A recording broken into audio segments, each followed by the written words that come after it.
Hello ट्वेल्थीज, क्या हाल चाल आप सबके। I hope you will be good and you will be doing your best. आज की इस वीडियो में हम पढ़ने जा रहे हैं relation and function class twelfth. इस वीडियो को मैंने नाम दिया है relation and function class twelfth to short. लोग वन शॉट बोलते हैं, मैंने टू शॉट बोला है क्योंकि मैं इसके दो वीडियोस बनाऊंगा, जिसमें फर्स्ट वीडियो में कुछ कॉन्सेप्ट और कुछ क्वेश्चंस भी हम देखेंगे और सेकंड वीडियो में हम केवल और केवल क्वेश्चंस के बारे में बात करेंगे।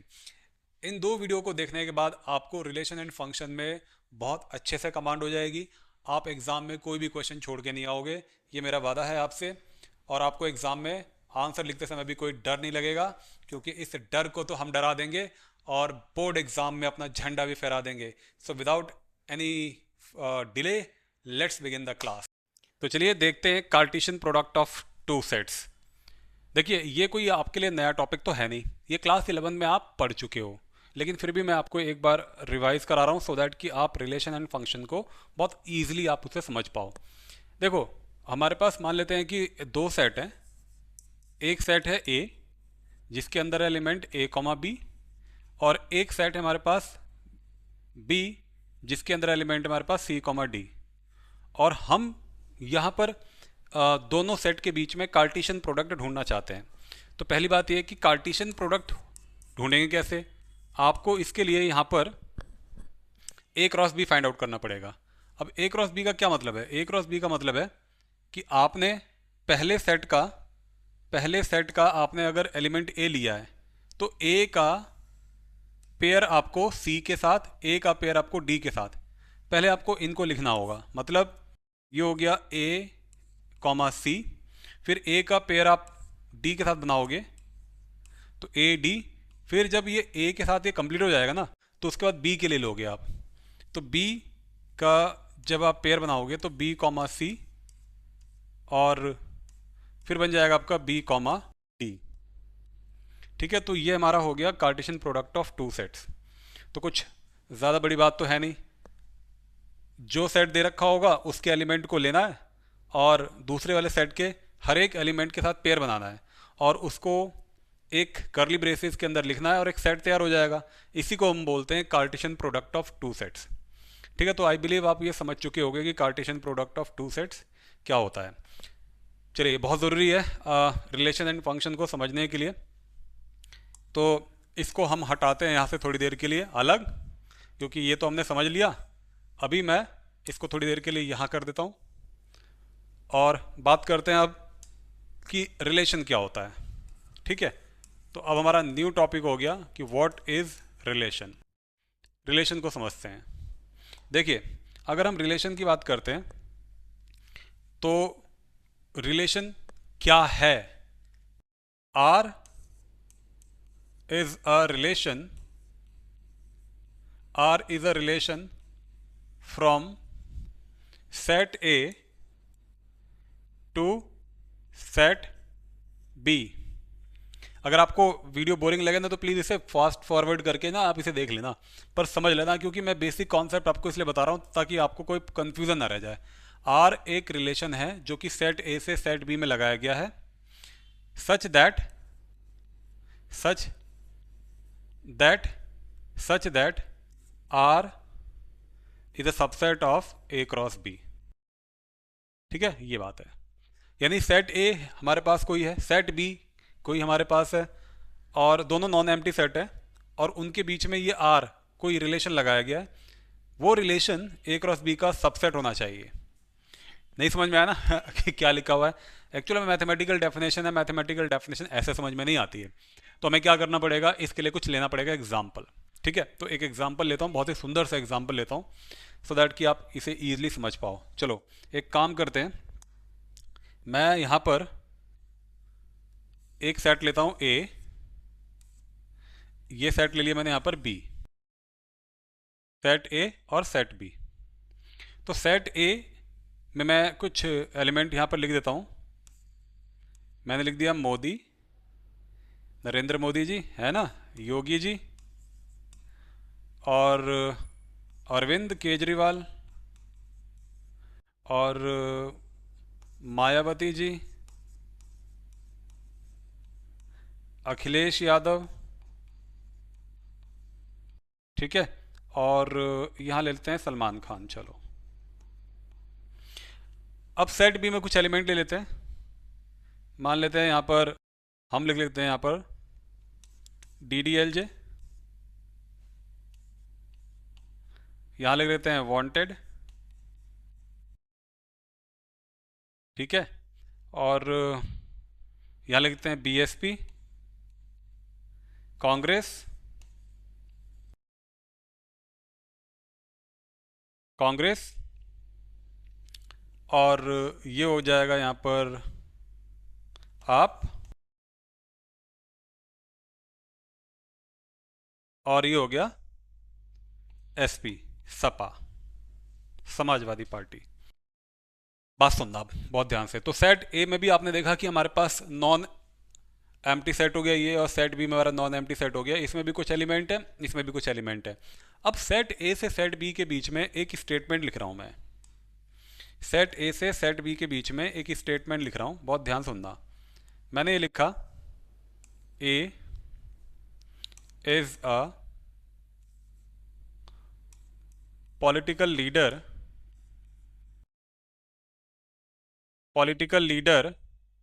Of B. A is a political leader of B, ठीक है, ये लिखा। तो ये मैंने एक स्टेटमेंट लिख दिया। आप इस स्टेटमेंट को पढ़ो। ये जो ए है ये तो सेट ए में से लोगे, और जो बी है वो सेट बी में से लोगे। यानी सारे ए इसमें बैठे हुए हैं, सारे बी इसके अंदर हैं। तो ए से बी के बीच में ये कुछ मैंने स्टेटमेंट लिख दिया। इस स्टेटमेंट को पढ़ के आप कनेक्ट करो कि किससे क्या कनेक्ट हो सकता है ना। तो ऑब्वियसली आप जो है मोदी जी को आप कनेक्ट करोगे किसके साथ, बीजेपी, है ना। बीजेपी मैंने नहीं लिखा हुआ था, उसे लिख देता हूँ मैं। यहाँ पर हो गया बीजेपी, ठीक है।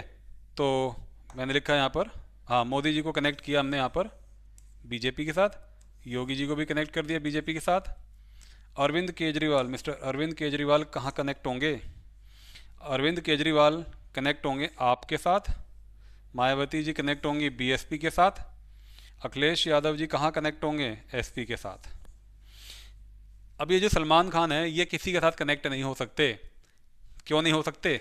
बिकॉज हमने जो यहाँ पर रूल बताया आपको कि A is a political leader, यानी कि हम केवल एक पॉलिटिकल लीडर की बात कर रहे हैं जो बी का वो लीडर हो, यानी कि बी को रिप्रेजेंट करता हो। तो ऑब्वियसली सलमान खान तो किसी पॉलिटिकल पार्टी का कोई लीडर है ही नहीं, तो इसलिए सलमान खान को हम कनेक्ट नहीं कर सकते। आप जल्दीबाजी में सलमान खान को वांटेड के साथ कनेक्ट कर सकते हो, क्योंकि आपको लगेगा कि हाँ सलमान खान वांटेड से तो बिलोंग करता ही है, लेकिन नहीं, इस स्टेटमेंट को पढ़ करके जो आप कनेक्ट कर पा रहे हो उसे ही कनेक्ट करना है। तो ये जो स्टेटमेंट मैंने लिखा, ये स्टेटमेंट लिखा, मैं इसको देता हूँ अभी थोड़ी देर के लिए नाम R, ठीक है, R। तो इसको कैसे लिखेंगे? इसको लिखने के लिए एक काम करते हैं। इसको लिखने के लिए हम, देखिए, हम एक काम करते हैं। यहां लिखा मैंने, यहां मैंने लिखा यहां पर R is equal to A, B such that, और फिर A is a political leader of B, और इसके बाद मैंने एक करली ब्रेसेस बंद कर दिया, यानी कि R is equal to A, B such that A is a political leader of B। अब ये R जो मैंने इसके बीच में लगाया, यानी ये स्टेटमेंट जो लगाया, ये हो गया एक रूल। इस रूल के अकॉर्डिंग मैं क्या क्या चीज़ें कनेक्ट कर पाया मैं उसको लिख लेता हूँ। मैं मोदी जी को कनेक्ट कर पाया बीजेपी के साथ, ठीक है। योगी जी को कनेक्ट कर पाया बीजेपी के साथ। अरविंद केजरीवाल को मैं कनेक्ट कर पाया किसके साथ? आपके साथ,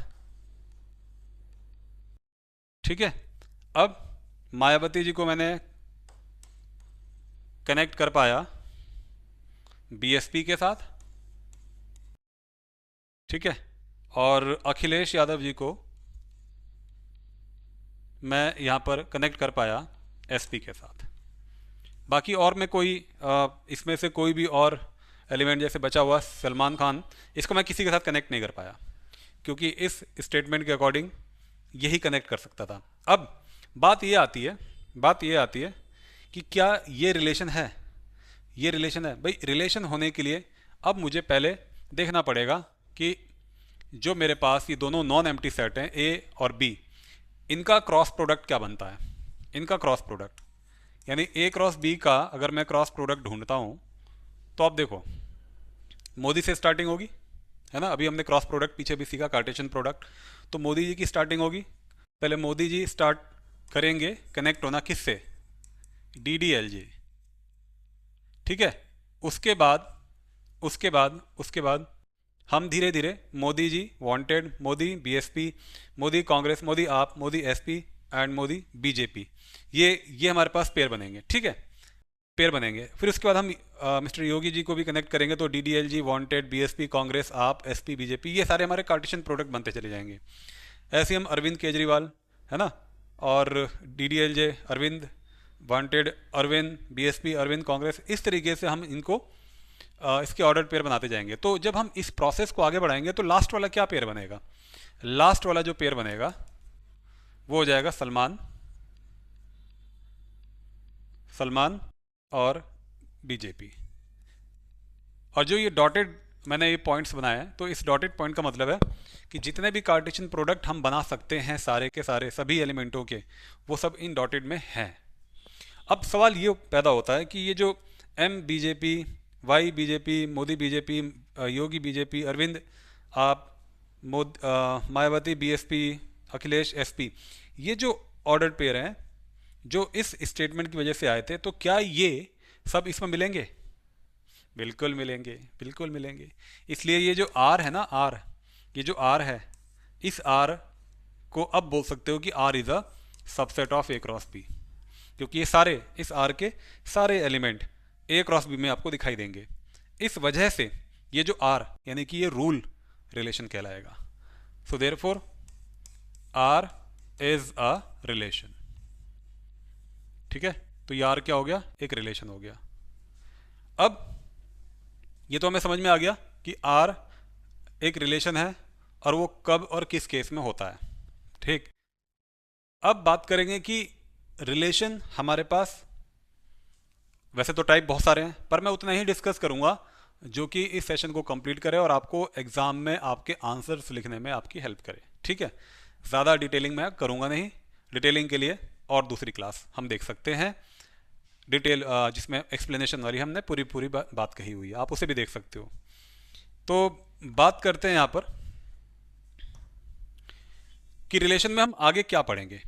देखो रिलेशन में हम पढ़ेंगे कि रिलेशन का डोमेन क्या होता है ना, रिलेशन का डोमेन क्या होता है, रिलेशन का डोमेन क्या होता है। तो अगर मैं डोमेन की अगर मैं बात कर लेता हूं यहां पर, तो डोमेन, डोमेन ऑफ आर, तो डोमेन ऑफ आर बहुत ध्यान समझना, जितने भी आपने रिलेशंस में ये ऑर्डर्ड पेयर बनाए हैं, इस रूल को पढ़ के उनके ऑर्डर्ड पेयर में से फर्स्ट एलिमेंट को ले लो, मोदी जी, योगी जी, अरविंद जी, मायावती जी एंड अखिलेश जी, ठीक है। इन सभी को आप ले लो और इनका कलेक्शन कर लो। तो जो भी कलेक्शन बनेगा यानी कि जो सेट बनेगा, उस सेट को हम बोलेंगे डोमेन ऑफ आर, यानी वो डोमेन हो गया किसका, रिलेशन का। तो ये हो गया हमारे पास अरविंद, मायावती जी और योगी Akhilesh Yadav ji.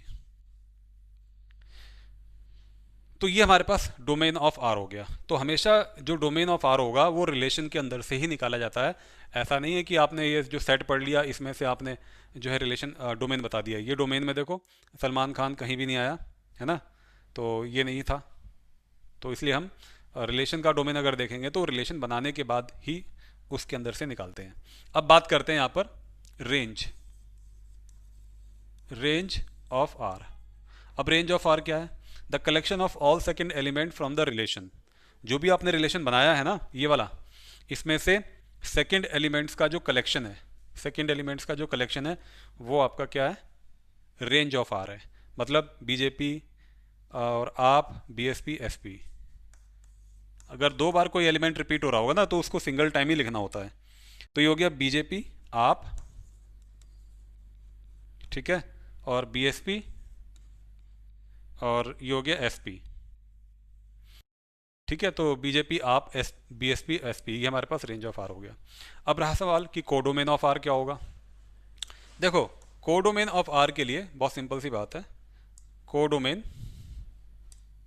Codomain codomain of R, तो codomain of R is complete set B. ये पूरा सेट बी होगा, ये हमारा कोडोमेन हो गया। तो ये तो हमने सीख लिया कि रिलेशन के बारे में, और रिलेशन के डोमेन क्या होता है, रेंज क्या होता है, और कोडोमेन क्या होता है। बात करते हैं कि क्लास 12th में एक्चुअल में क्या पढ़ेंगे और कौन सी वो चीज़ें हैं जो एग्ज़ाम के लिए बहुत इंपॉर्टेंट है। सबसे पहली बात हम बात करेंगे यहाँ पर टाइप्स ऑफ रिलेशन में। वैसे तो बहुत सारे टाइप्स होते हैं, लेकिन मैं केवल जो इंपॉर्टेंट यहाँ पर है मैं उसके बारे में डिस्कस कर रहा हूँ। आपको रिफ्लेक्सिव रिलेशन के बारे में बात करनी पड़ेगी। रिफ्लेक्सिव रिलेशन, सब सारी मैथमेटिकल डेफिनेशन समझ लेते हैं, और उसके बाद जब हम क्वेश्चंस करेंगे तो आपको बिल्कुल आइडिया हो जाएगा कि हाँ ये रिफ्लेक्सिव रिलेशन कैसे होता है, क्यों होता है, कब होता है, सब पता लग जाएगा।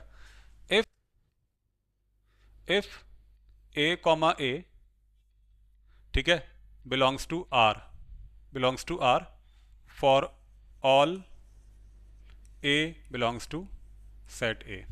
अच्छा, एक बात मैं आपको और बताते चलूँ यहाँ पर कि जो अब हम पढ़ेंगे ना, मैथ्स जो हम पढ़ेंगे, जो रिलेशन एंड फंक्शन हम पढ़ेंगे, उसमें कई बार आपको ये स्टेटमेंट देखने को मिलेगी कि R is a relation, R is a relation, चाहो तो किसे कहीं लिख लेना, R is a relation defined defined in set ए।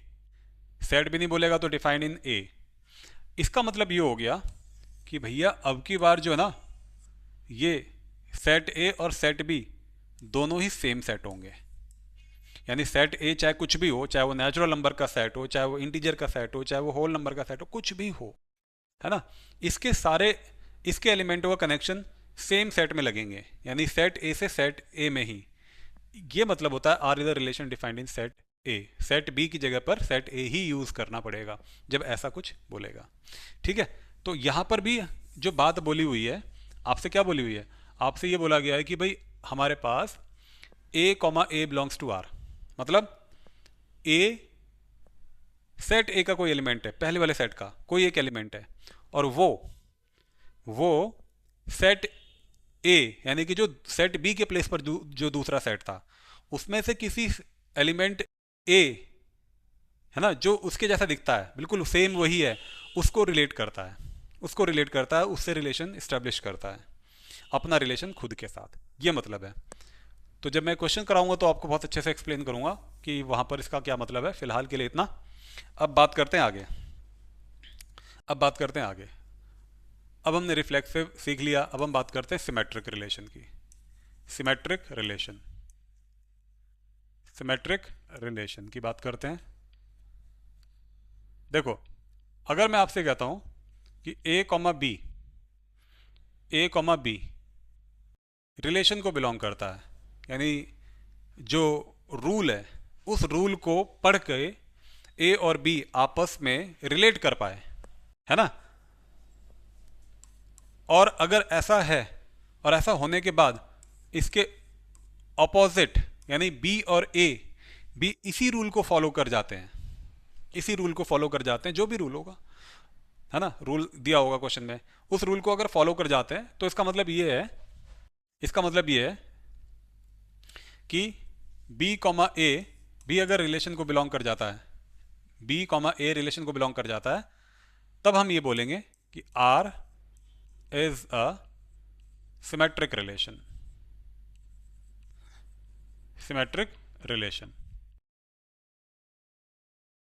ठीक है, फॉर एग्जाम्पल जैसे एक छोटा सा एग्जाम्पल रख देता हूं मैं यहां पर। जैसे मान लो हम ये कह रहे हैं कि भाई ए और बी रिलेशन को बिलोंग कर रहे हैं। और रिलेशन है क्या भाई? मैंने ये बोल दिया कि जो रिलेशन है वो ये है कि A comma B such that A is a brother of B. A is a brother of B. A is a brother of B. अब अब यहाँ पर दो केसेस अराइज हो सकते हैं, ब्रदर ऑफ बी। अब ये बी लड़का है या लड़की है, ये क्वेश्चन में होगा, पहले से दिया होगा कि ये लड़के का सेट है या लड़की का सेट है। उसके बेसिस पर आप ये बता पाओगे कि A is a brother of B, है ना। तो ए तो भाई होगा, चाहे लड़का हो या चाहे लड़की हो, तो ए तो भाई है उसका। पर ये इसका भाई है ए का, ये तभी तय हो सकता है कि जब बी का जेंडर बताओ कि वो लड़का है या लड़की है। ठीक है, तो अगर ये लड़का है, बी अगर लड़का है, तो obviously B is B belongs to A, B comma A belongs to R, यानी कि बी जो है ना वो ए का भी भाई होगा। तो ऐसा जब हो जाएगा तब हम बोल पाएंगे कि R is a symmetric relation. ये एक छोटा सा एग्जांपल दिया है, ठीक है, इतना रखो, फिर क्वेश्चन आएगा तो और भी अच्छे से हम इसको और एक्सप्लेन करेंगे। कॉन्सेप्ट ये था। अब बात करते हैं हम यहाँ पर ट्रांजिटिव रिलेशन की। ट्रांजिटिव रिलेशन, ट्रांजिटिव रिलेशन की बात करते हैं। देखो, अगर ए कॉमा बी दो एलिमेंट हैं, अगर ए कॉमा बी बिलोंग करते हैं आर को, रूल को फॉलो करते हैं, एंड बी कॉमा सी भी रूल को फॉलो करते हैं, देन ए कॉमा सी बिलोंग करना चाहिए आर को। ऐसा है तब जो है ना आर एक ट्रांजिटिव रिलेशन है, R is a transitive relation. अब बात सुनो, इसमें कुछ पेंच है जो मैं आपको बता दूं। ए बी अगर रिलेशन को बिलोंग करते हैं, बी सी अगर रिलेशन को बिलोंग कर रहा है, तब हमें ए और सी को देखना है, चेक करना है। लेकिन ए बी रिलेशन को बिलोंग करता है, बी सी रिलेशन को बिलोंग नहीं करता है, तब आप ए कॉमा सी नहीं चेक करेंगे, क्योंकि ये रिलेशन को बिलोंग नहीं करता। तब मतलब ऑटोमेटिकली ही हम ये बोलेंगे कि ए जो रिलेशन में दे रखा होगा वो ट्रांजिटिव रिलेशन हो जाएगा। मतलब ये है कि ये तभी चेक किया जाएगा आगे ए कॉमा सी जब बी कॉमा सी रिलेशन को बिलोंग कर रहा होगा। अदरवाइज हम A comma B belongs to R है और B comma C does not belongs to R है, तो हम बोल देंगे कि जो रिलेशन है ना वो ट्रांजिटिव है, वो अपने आप ही ट्रांजिटिव हो जाता है। ठीक है, तो R is a transitive relation. इसका एक छोटा सा एग्जाम्पल देख लो कि जैसे मान लो हमने ये कहा कि यही वाला रूल हो गया, A is the brother of B वाला। तो मैंने ये कहा कि A B belongs to R. क्या मतलब है इसका? कि A is a brother, A is a brother of B. अब मैंने लिखा यहां पर B comma C belongs to R, ये भी इसको बिलोंग करता है। क्या मतलब है इसका? इसका मतलब है कि B is a brother of C. Condition applied कि ए बी सी ये सब मेल है, है ना, फीमेल इसमें कोई नहीं है। तो अगर ए ब्रदर है बी का, मतलब ए बी का भाई है, बी सी का भाई है, तो ऑब्वियसली ए सी का भाई होगा, है ना। तो इसका क्या मतलब हुआ? इसका मतलब हो गया कि जो ए कॉमा सी है वो भी अब रिलेशन को बिलोंग कर जाएगा। क्या मतलब है इसका? कि A is also brother of सी। तो इस केस में ये जो हमारा होगा वो ट्रांजिटिव रिलेशन हो जाएगा, प्रोवाइडेड, ध्यान देना, A comma B belongs to R. अगर है बी कॉमा सी भी बिलोंग करता है आर को, तब तुम्हें ए कॉमा सी चेक करना, अदरवाइज चेक नहीं करना। बी कॉमा सी अगर रिलेशन को बिलोंग नहीं करता है तो ऑटोमेटिकली जो आपको रिलेशन दे रखा होगा वो एक ट्रांजिटिव रिलेशन होगा।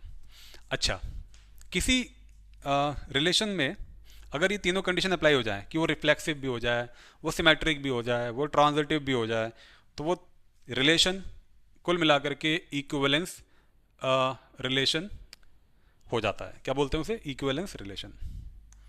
तो हम लिखते हैं यहाँ पर क्या? Equivalence relation. इक्विवेलेंस रिलेशन आता है क्वेश्चन, ये 5 नंबर का क्वेश्चन आ जाता है इसमें से। 5 नंबर का सवाल पूछ लेता है, 3 नंबर का पूछ लेता है। तो इक्विवेलेंस रिलेशन क्या मतलब ये कि वो होना चाहिए आपका पहला रिफ्लेक्सिव। रिफ्लेक्सिव का जो केस है मैं आपको ऊपर बता चुका हूँ, आप वहाँ पर ऊपर चेक कर लो, ठीक है। और सिमेट्रिक भी होना चाहिए। और तीसरा वो आपका ट्रांजिटिव भी होना चाहिए। अगर ऐसा है तभी तभी उस रिलेशन को हम क्या बोलेंगे, तभी उस रिलेशन को हम बोलेंगे इक्विवेलेंस रिलेशन, ठीक है। इक्विवेलेंस रिलेशन, ठीक है, ये हो गया।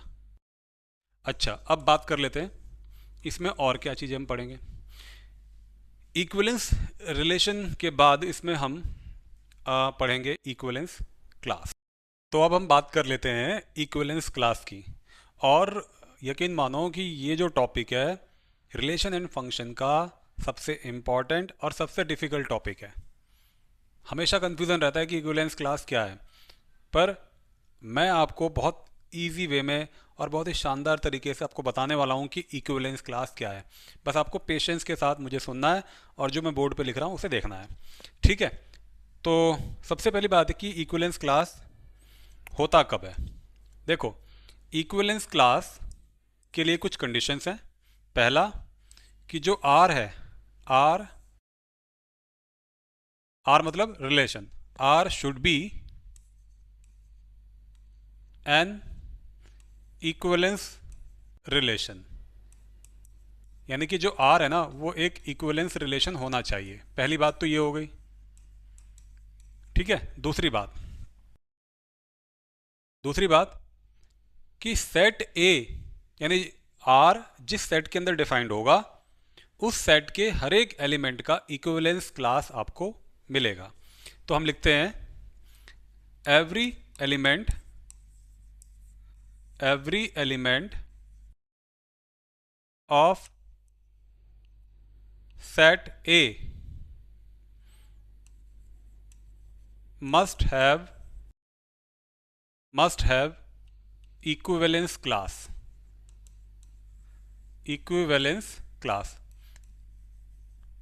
ठीक है। दूसरा मैंने बता चुका आपको। तीसरा ये कि हर एक इक्विवेलेंस क्लास में जो भी एलिमेंट आपको मिलेंगे वो एक दूसरे से रिलेट करेंगे। तो हम ये लिखेंगे every element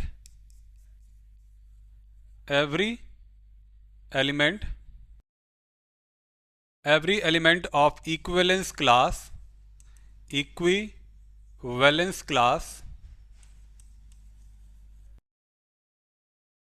must relate to each other. मतलब करने ही पड़ेंगे, must relate to each other, एक दूसरे से रिलेट करेंगे, ठीक है। बात यहां पर यह निकलती है। चौथी बात यहां पर यह है कि जो भी हम इक्विवेलेंस क्लास हम बनाएंगे वो डिसजॉइंट होंगे। ऐसा नहीं होगा कि जितने भी हमने इक्विवेलेंस क्लास हमने बनाए हैं किसी सेट ए के एलिमेंट का, तो इक्विवेलेंस क्लास एक बन गया, एक दूसरा बन गया, दोनों में से कोई एलिमेंट एक दूसरे के साथ कॉमन हो जाए, ऐसा नहीं है। They must be disjoint. तो हम लिखेंगे इक्विवेलेंस क्लास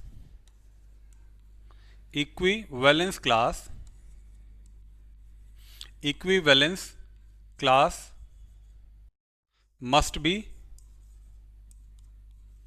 डिसजॉइंट,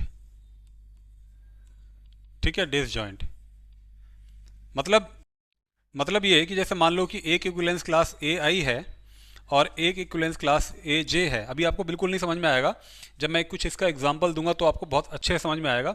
थोड़ा सा मैथमेटिकल डेफिनेशन को भी समझ लें, पेशेंस रखो, सब कुछ समझ में आ जाएगा।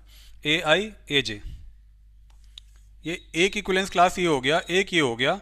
अब अगर मैं इन दोनों में से कुछ कॉमन ढूंढने की कोशिश करूंगा तो कुछ भी मुझे कॉमन नहीं मिलेगा और ये हो जाएगा यहाँ पर 5, यानी दोनों इक्विवेलेंस क्लास में कुछ भी कॉमन नहीं है। तो ऐसे कई सारे इक्विवेलेंस क्लासेस हो सकते हैं और उनमें से कोई भी इक्विवेलेंस क्लास ऐसा नहीं होगा कि एक दूसरे में कुछ कॉमन उसमें मिल जाए, दे वुड बी डिसजॉइंट।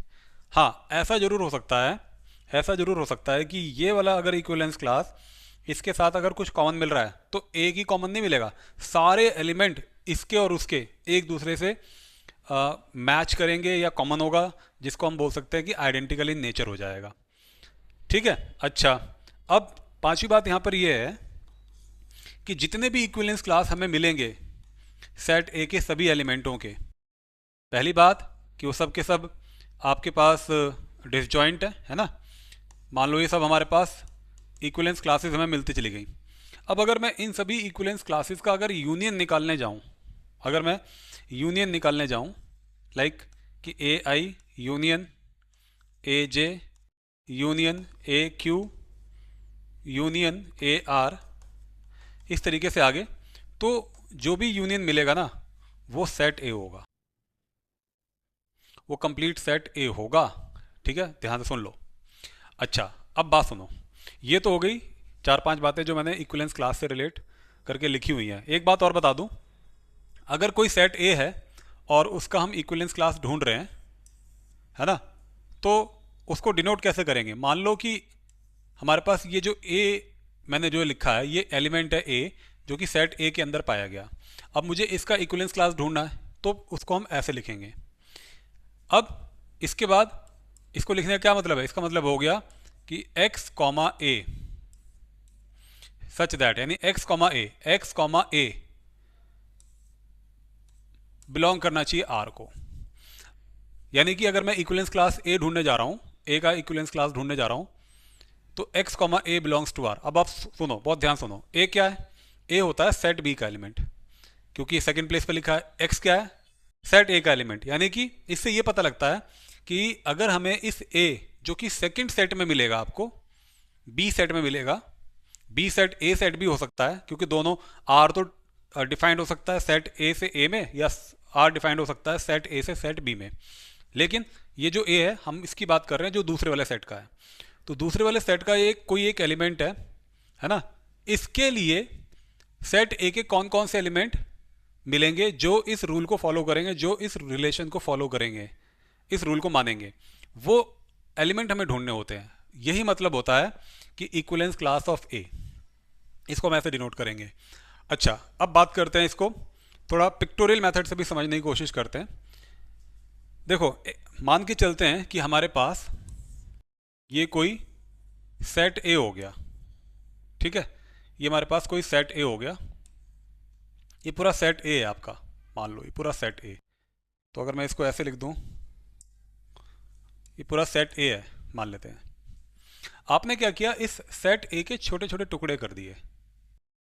ये हो गया, ऐसे हो गया एक मान लेते हैं, और एक मान लो आपने ऐसे कर दिया, है ना, ऐसे बना दिया मैंने एक, और एक ऐसे कर दिया। तो ये जैसे मान लो आपका ए आई हो गया, ए वन हो गया, मान लो ये ए टू हो गया, ये ए थ्री हो गया, ये ए फोर हो गया, ये ए फाइव हो गया, मान लो यहाँ पर ए फाइव हो गया, ये ए सिक्स हो गया पूरा ये। तो ये जो सेट ए था इसको मैंने इतने पार्टीशन इसके कर दिए। तो ये जो ए वन है, ये ए टू है, ए three, A four, A six, A five, ये सब के सब इक्विवेलेंस क्लास को रिप्रेजेंट कर रहे हैं। मैंने यही बताया था कि किसी भी इक्विवेलेंस क्लास का कोई भी एलिमेंट एक दूसरे से मैच नहीं करेगा। देखो, A one, A five, A six, A two, A three, A four, इनका कोई भी पार्ट कॉमन नहीं है। तो इसका मतलब ये हो गया कि ये इक्विवेलेंस क्लास की कंडीशन को सेटिस्फाई करता है। इसका कोई भी एलिमेंट इसमें नहीं होगा, इसका कोई भी एलिमेंट इसमें नहीं होगा, इसका कोई भी एलिमेंट इसमें नहीं होगा, इसका कोई भी एलिमेंट इसमें नहीं होगा, यानी किसी भी पार्टीशन का कोई भी एलिमेंट किसी में नहीं होगा। लेकिन अगर इन सब का मैं यूनियन निकालूं, A one union A two union A three union A four union A five, तो इन सब का जो यूनियन बनेगा वो बन जाएगा आपका सेट ए। ठीक है, तो ये तो था कि पिक्टोरियल मेथड से मैंने आपको समझाने की कोशिश की कि ये कैसे इक्विवेलेंस क्लास यहाँ पर वर्क करता है। अब बात करते हैं एक एग्जाम्पल के साथ। ठीक है, एक एग्जाम्पल मैं यहाँ पे कोट करता हूँ। देखिए, आर इज डिफाइंड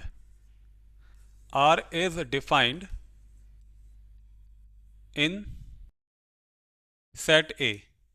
और जो सेट ए है वो क्या है, 1 2 3 4। चलो थोड़ा सा अलग लेते हैं।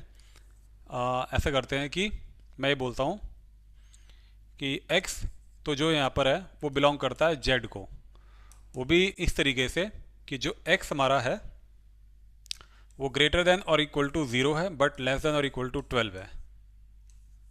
ठीक है, r डिफाइंड है सेट a में, तो इसका मतलब जो हमारा पहला सेट होगा वो भी a, दूसरा सेट होगा वो भी a। उसमें जो हमारे पास एलिमेंट होंगे वो कौन कौन से एलिमेंट होंगे, वो एलिमेंट होंगे हमारे पास 0 1 2 3 4 5 6 7 8 9 10 11 और 12 तक। ठीक है, वो हमारे सेट ए में सारे एलिमेंट होंगे, सेट इधर वाले सेट में भी और इधर वाले सेट में भी, दोनों सेट में। अब मैं यहाँ पर रिलेशन डिफाइन करता हूँ कि रिलेशन क्या है। यहाँ पर देखो, बात सुनना। रिलेशन ये है यहाँ पर कि मैंने बोला कि ए, चलो इसको लिखता हूँ X, X comma Y such that mod of x minus y is a multiple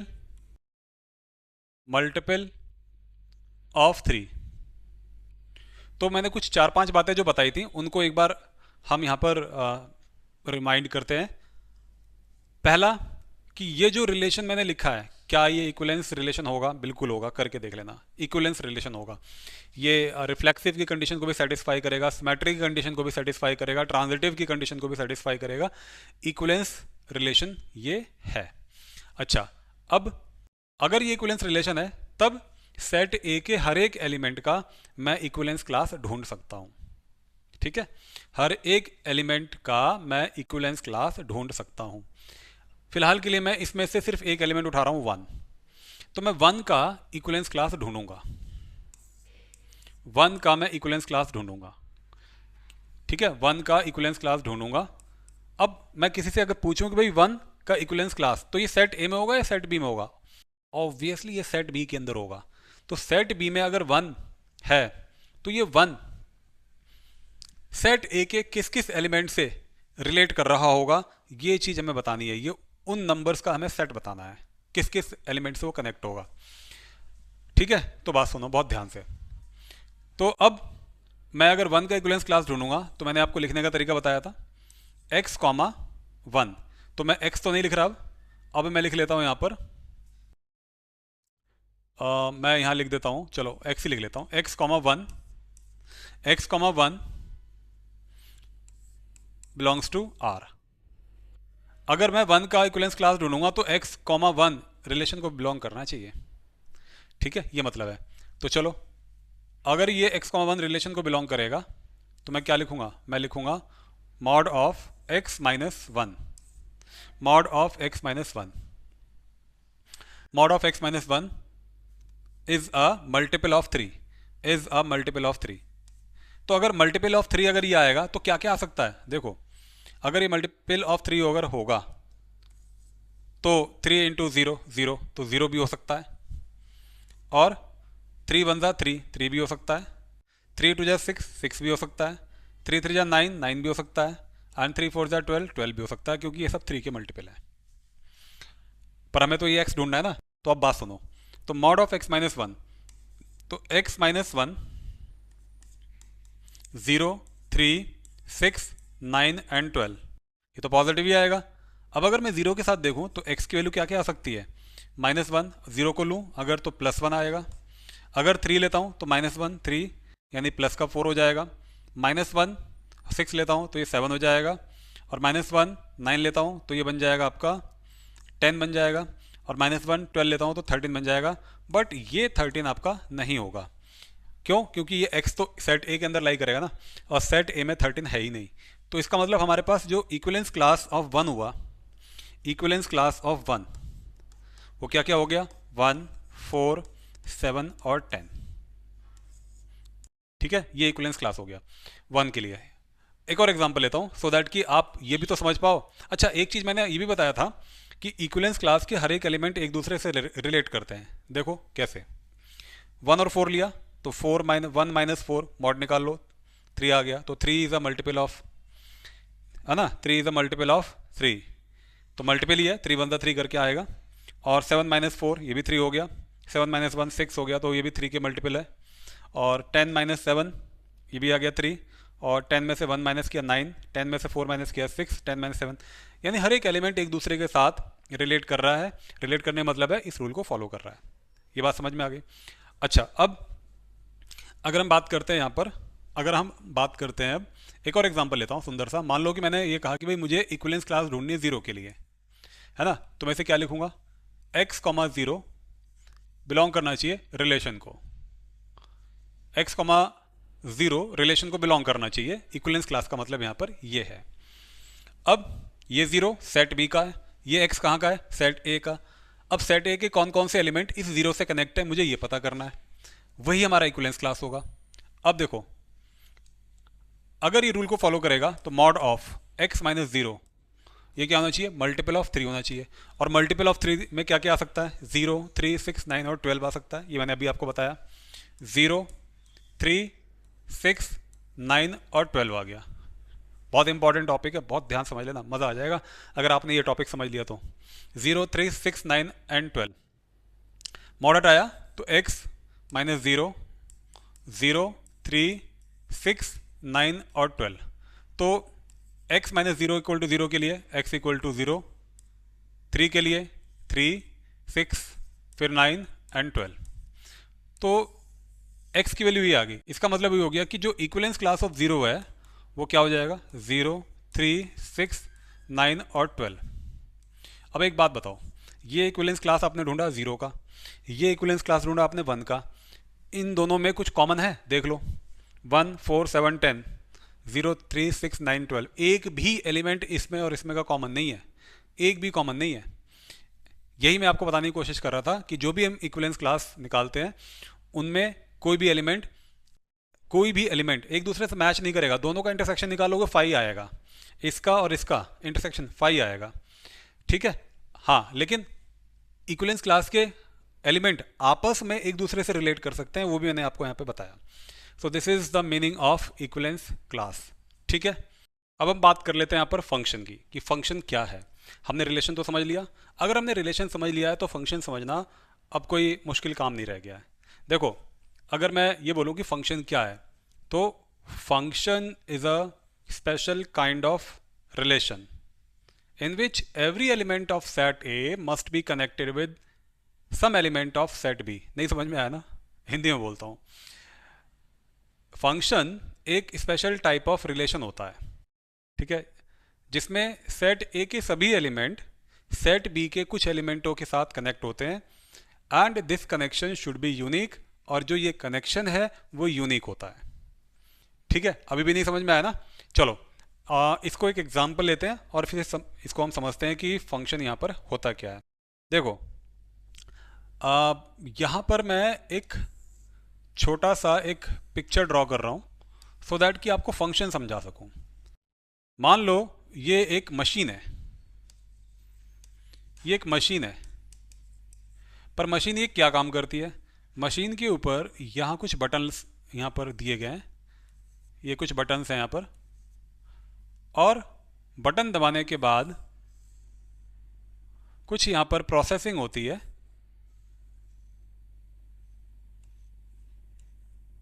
ठीक है, कुछ प्रोसेसिंग होती है। ऐसे ही यहाँ पर ये जो मशीन है, हाँ, इस बटन को दबाने के बाद भी यहाँ पर कुछ प्रोसेसिंग होती है। ठीक ऐसे ही यहाँ पर इस बटन को प्रेस करने के बाद भी यहाँ पर कुछ प्रोसेसिंग होती है, और इस बटन को प्रेस करने पर भी यहाँ पर कुछ प्रोसेसिंग होती है। अब बात सुनना, क्या प्रोसेसिंग होती है, बहुत ध्यान सुनना।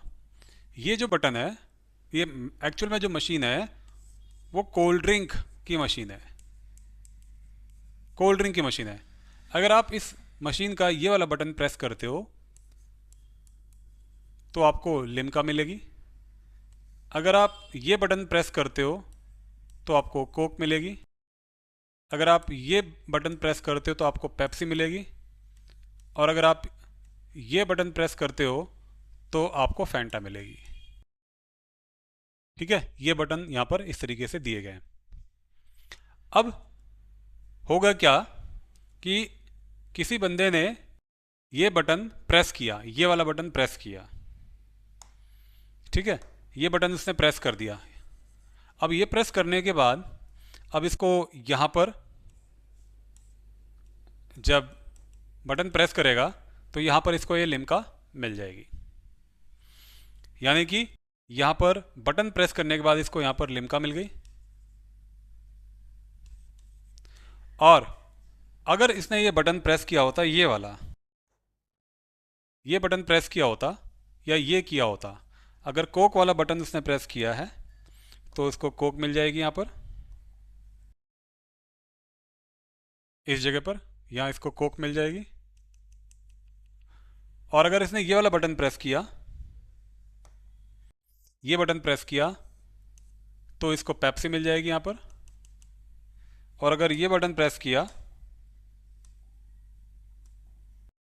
ठीक है, अगर ये बटन प्रेस कर दिया तो यहाँ पर इसको फैंटा मिल जाएगी। तो आप सोचो हुआ क्या।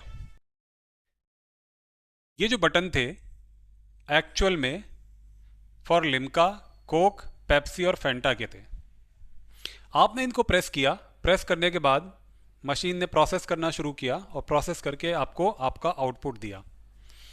आपको लिम्का मिल गई, आपको यहाँ पर कोक मिल गई, आपको यहाँ पर पेप्सी मिल गई, आपको यहाँ पर फैंटा मिल गई। ठीक है, तो ये जो बटन था, ये बटन 1, बटन 2, बटन 3 और button 3, button 2, button 3 and button 4। ठीक है, तो आप मुझे बताओ कि आपके पास सेट ए में कौन कौन से एलिमेंट थे। आपके पास बटन 1 था, बटन 2 था, बटन 3 था और बटन 4 था।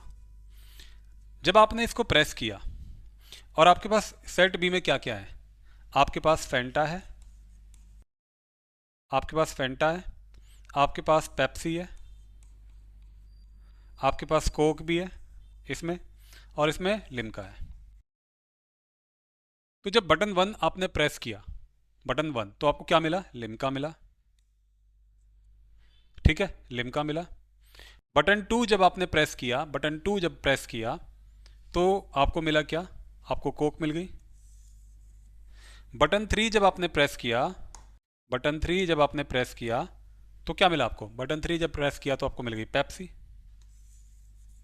और बटन 4 जब आपने प्रेस किया तो आपको क्या मिल गया, बटन 4 जब आपने प्रेस किया तो आपको मिल गया फैंटा। अब बात सुनो बहुत ध्यान से, क्या बोला था मैंने कि function is a special kind of relation, है ना। अब अगर सुनो, अगर मैं B1, B2, B3, B4 को देख रहा हूं तो ये किसी ना किसी के साथ रिलेट कर रहे हैं, तो रिलेशन तो है, रिलेशन तो है। अब ये रिलेशन फंक्शन में इसलिए कन्वर्ट हुआ क्योंकि B1 यानी बटन 1 प्रेस करने पर लिम्का के अलावा कुछ और नहीं निकल सकता। बटन 1 प्रेस करने पर लिम्का के अलावा कुछ और नहीं निकल सकता। बटन 2 को प्रेस करने पर कोक के अलावा कुछ और नहीं निकल सकता। बटन 3 को प्रेस करने पर यहाँ पर पेप्सी के अलावा कुछ और नहीं निकल सकता। और बटन 4 को प्रेस करने पर फैंटा के अलावा कुछ और नहीं निकल सकता। इसका मतलब हर एक एलिमेंट की अपनी यूनिक इमेज है, यूनिक इमेज है। इसीलिए इस रिलेशन को मैं यहाँ पर फंक्शन बोलूँगा। लेकिन अगर मैं बाई चांस ये बोलता कि भाई मैंने बटन 1 प्रेस किया, बटन 1 प्रेस किया, मुझे कोक मिल गई, मुझे कोक मिल गई, है ना। बटन 1 प्रेस करने पर, ये लिम्का का बटन था पर मुझे कोक मिल गई, ठीक, मुझे लिम्का नहीं मिली। आप क्या बोलोगे, आप तो झगड़ा करके बैठ जाओगे ना वेंडर से। आप बोलोगे भाई मैंने तो तुमसे जो है लिम्का मांगी थी और तुमने मुझे कोक पकड़ा दी, है ना। तो हुआ क्यों ये क्यों हुआ, क्योंकि मशीन में खराबी थी। मशीन में खराबी थी क्योंकि जो आउटपुट उसे देना था वो उसने नहीं दिया। मतलब ये कि बटन 1 फॉर लिम्का और यही बटन 1 अब कोक के लिए भी हो गया। तो एक बटन दो चीज़ों को नहीं निकाल सकता। तो एक एलिमेंट की दो इमेज नहीं हो सकती, एक एलिमेंट की दो इमेज नहीं हो सकती, तीन भी नहीं हो सकती। अगर ऐसा है तो इसका मतलब मशीन में प्रॉब्लम है, मशीन खराब है। अगर बटन 2 प्रेस किया होता, आपको चाहिए था कोक, पर कोक की बजाय आपको पेप्सी भी मिल रही है और फैंटा भी मिल रही है, यानी हमें चाहिए था ये, तो कोक भी निकल गया, पेप्सी भी और फैंटा भी। वेंडर वाले का नुकसान हो जाएगा, आपका फ़ायदा हो जाएगा। लेकिन इस केस में भी यही हो रहा है कि एक बटन के लिए ये तीन चीज़ें नहीं निकल सकती। अगर ऐसा है तो मशीन ख़राब है। तो आई बिलीव आपको ये समझ में आ गया होगा कि प्रैक्टिकली कि फंक्शन क्या होता है। तो function is a special kind of relation. अब रिलेशन, भाई देखो, अगर मैं बटन ये वाला प्रेस करता, पेप्सी वाला, चारों ही निकल जाए बेशक, फेंटा, पेप्सी, कोक, लिम्का, रिलेशन तो है, पर ये रिलेशन अब फंक्शन नहीं है। क्यों? क्योंकि मैंने बोला था कि function is special kind of relation in which every element of set ए के सारे एलिमेंटों की अपनी इमेज होनी चाहिए, और वो भी, वो जो इमेज है वो यूनिक होनी चाहिए। पर अगर मैंने पेप्सी वाला बटन दबाया और चारों निकल रहे हैं, तो यूनिक तो है नहीं, तो रिलेशन तो है बट वो फंक्शन नहीं है। ठीक है, तो चलो बात हमने ये समझ ली कि हमारा ये फंक्शन क्या होता है। अब बात करते हैं कि डोमेन क्या है। डोमेन क्या है, तो डिनोट कैसे करते हैं ये भी बात करते हैं। तो जैसे मैंने बोला कि ये सेट ए है और ये सेट बी है, तो अगर आपने ऐसे लिख दिया कि F is a correspondence from A to B, A to B. अब एफ क्या है, वैसे ही जैसे मैंने रिलेशन में बताया था, एफ ए और बी में लगने वाला एक ऐसा प्रोसेस है, एक ऐसा रूल है जिससे सेट ए के सारे एलिमेंटों की एक कुछ इमेजेस बनेंगी, सारे एलिमेंटों की इमेजेस बनेंगी जो कि सेट बी के कुछ एलिमेंटों के साथ मैच होंगी। ठीक है, और इसका कोई भी एलिमेंट खाली नहीं होगा, इसका कोई भी एलिमेंट खाली नहीं होगा। यहाँ से देखो, अगर ये वेंडिंग मशीन है, इसमें से तीन बटन सही है, एक खराब है, मान लो ये वाला खराब है, फेंटा वाला। एक फेंटा वाला कस्टमर आया, उसने बोला कि भाई मुझे फेंटा दे दो, है ना, मुझे फेंटा दे दो, और उसने बटन ये प्रेस किया, आपको फेंटा भी नहीं मिली, ना ही आपको पेप्सी, ना कोक, लिम्का, कुछ नहीं मिला। बटन चार होने के बावजूद भी इसकी एक एलिमेंट की इमेज नहीं निकल पाई, यानी फेंटा नहीं निकल पाया, तो इसलिए इस मशीन को आप अब फंक्शन नहीं बोल सकते। इसको आप नहीं बोल सकते कि ये प्रॉपरली काम कर रही है, आप बोलोगे मशीन खराब है। So that's why this is not a function. समझ में आ गया ना, कितना बेहतरीन एग्जाम्पल मैंने आपको कोट करके दिया है ना। तो ये हो गया हमारे पास फंक्शन। ओके, तो इसको इसे ऐसे डिनोट करते हैं, सेट ए के सारे एलिमेंट डोमेन कहलाएंगे। मतलब लिम्का, कोक, पेप्सी और फेंटा वाले जो बटन थे, बटन 1, बटन 2, बटन 3, बटन 4, यानी ये सब के सब आपके क्या कहलाएंगे, डोमेन कहलाएंगे। और ये जो बटन्स हैं, ये जो बटन्स हैं जिनसे रिलेट कर रहे हैं, जिनसे रिलेट कर रहे हैं, तो इनको हम बोलेंगे इनकी इमेजेस, इमेजेस। और इमेजेस का जो कलेक्शन होता है उसको हम बोलते हैं रेंज। इमेजेस का जो कलेक्शन है उसको हम बोलते हैं रेंज। इसके अंदर सेट बी के अंदर ऐसा नहीं है कि केवल चार ही चीज़ें हो सकती हैं, एलिमेंट हो सकते हैं, कुछ भी और भी हो सकता था, और भी यहाँ पर एलिमेंट हो सकते हैं, है ना। तो ज़रूरी नहीं है कि यहाँ पर ये है, यहाँ पर पाइनएप्पल जूस हो सकता है, ऑरेंज जूस हो सकता है, पर हमें इससे क्या मतलब है। हमें तो ये बताना था कि सेट ए से सेट बी के बीच में हमें कौन कौन से ये एलिमेंट ये कनेक्ट होंगे। तो ये बटन 1 किसके लिए था, बटन 2 किसके लिए था, और ये किसके लिए था, तो ये हमने लगा दिया यहाँ पर। तो इसका मतलब ये हो गया कि set B, complete set B, ये तो कोडोमेन होगा, बट सेट ए डोमेन होगा, और सेट ए के सारे एलिमेंट जिन जिन एलिमेंटों के साथ कनेक्ट हैं वो उनकी इमेजेस हैं, और इमेजेस का कलेक्शन यहाँ पर रेंज होगा। तो डोमेन अगर मैं लिखूँ यहाँ पर, तो डोमेन क्या हो गया, देखो डोमेन हो गया यहाँ पर, डोमेन हो गया यहाँ पर आपका B1, B2, B3, B4, ये आपका डोमेन हो गया। B1, B2, B3 और B4, ये आपका डोमेन हो गया। और अगर मैं इसकी बात करता हूँ जिससे ये B1, B2, B3, B4 connected थे, उनका जो कलेक्शन है अगर आप करोगे वो आपकी रेंज हो जाएंगी, यानी कि फेंटा, फेंटा, पेप्सी, पेप्सी, कोक और लिम्का। ठीक है, लिम्का, ये रेंज होगी। और कोडोमेन क्या है? पूरा सेट बी। सेट बी के अंदर और दो चार एक्स्ट्रा एलिमेंट भी हो सकते हैं, जैसे मान लो मैंने कह दिया यहाँ पर पाइनएप्पल जूस भी है अगर, तो पाइनएप्पल जूस किसी के साथ कनेक्टेड नहीं था बट सेट बी के अंदर है। तो अगर मैं सेट बी को अगर ये बोल रहा हूँ कंप्लीट सेट बी, ये हमारा कोडोमेन हो गया, कोडोमेन। इसका मतलब क्या हुआ कि जो रेंज होता है ना, range is a subset of, range is a subset of codomain, codomain. या तो रेंज के जो एलिमेंट है वो कोडोमेन को पूरी तरह से मैप कर जाएंगे, सारे एलिमेंट ही रेंज बन सकते हैं, या कुछ एलिमेंट रेंज बन सकते हैं। यहाँ पर मतलब ये निकलता है। ठीक है, तो हमने यहाँ पर ये समझ लिया कि डोमेन क्या होता है, रेंज क्या होता है, कोडोमेन क्या होता है और फंक्शन क्या होता है। अब हम बात करेंगे आगे कि फंक्शन के टाइप। तो बेसिकली जो हमारे क्लास 12th में जो हमें पढ़ने के लिए हमारे पास हैं, वैसे तो बहुत सारे टाइप्स होते हैं फंक्शन के जो हम क्लास 11 में पढ़ चुके हैं, पर उनके बारे में हम डिस्कशन नहीं कर रहे। हम डिस्कशन यहाँ पर सिर्फ इस बात का कर रहे हैं कि हमें क्लास 12th में क्या पढ़ना है। हमें क्लास 12th में 1 ऑन टू फंक्शन पढ़ना है, बाइजेक्टिव फंक्शन पढ़ना है। तो इन्हीं के बारे में हम डिस्कशन करेंगे। इसको ख़त्म करने के बाद फिर हम सीधे क्वेश्चन पे आ जाएंगे। चलिए देख लेते हैं अब यहाँ पर 1 फंक्शन को भी, जिसका दूसरा नाम यहाँ पर इंजेक्टिव फंक्शन भी है। 1 फंक्शन को करने के बाद हम समझेंगे onto function, then bijective, then we will start the question. ठीक है, तो सबसे पहले बात कर लेते हैं 1 फंक्शन की। तो हमने माना यहाँ पर कि हमारे पास कोई f एक फंक्शन है जो कि a से b के बीच में ये लगाया गया है। ठीक है, तो अब अगर ये f कोई 1 फंक्शन है, अगर f कोई 1 फंक्शन है तो ये कब होगा 1 function? f is said to be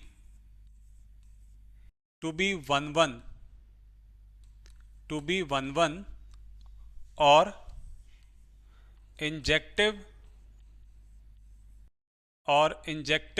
function, injective function if different element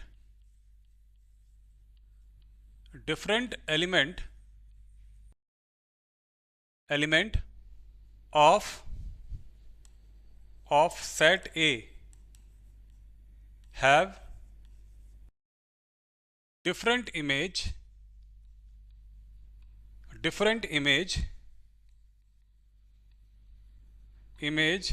in set B। देख लो, ये मतलब होता है 1 फंक्शन का या फिर इंजेक्टिव फंक्शन का। मतलब f कोई अगर 1 फंक्शन है या इंजेक्टिव फंक्शन है ना, तो ये तभी हो सकता है कि जब डिफरेंट एलिमेंट आपने सेट A का लिया और उन डिफरेंट एलिमेंट की जो इमेज है have different image in set B। तो सेट B में उनकी डिफरेंट इमेज भी बननी चाहिए। अभी हम इसको प्रैक्टिकली भी यहाँ पर देखेंगे, विद एग्जांपल्स देखेंगे, पर इसकी पहले मैथमेटिकल डेफिनेशन को भी समझना ज़रूरी है। अब अगर मैं आपसे कहता हूँ, देखो मैंने ये कहा, दो तरीके से इस बात को हम समझ सकते हैं। मैंने ये कहा कि मेरे पास x और y ये दो एलिमेंट है पर दोनों बराबर नहीं है। x और y दो एलिमेंट है पर दोनों बराबर नहीं है ना। पर मैंने जब देखा कि f ऑफ x फंक्शन में x डालने पर कोई आउटपुट निकल के आया, वो आउटपुट y डालने पर जो आ रहा है उसके बराबर बिल्कुल नहीं है। बस कैसे हो जाएगा? अगर x और y बराबर नहीं है तो x फंक्शन के अंदर डालने पर कुछ अलग आउटपुट आएगा और y डालने पर कुछ अलग आउटपुट आएगा। दोनों आउटपुट सेम कैसे हो सकते हैं? या तो हम बात को ऐसे कहें, जहाँ पर हम ये कह रहे हैं कि x और जो y है, दोनों x और y यहाँ पर दोनों हमारा सेट A को बिलोंग करता है, राइट। तो अब हम अगर इसको अदर वे राउंड समझे, हमने ये कहा कि भाई हमने फंक्शन में x भी डाल दिया, फंक्शन में y भी डाल दिया, और डालने के बाद जो इमेजेस आ रही हैं, ये फंक्शन है, ये फंक्शन है, और जो इमेजेस आ रही हैं वो दोनों सेम है।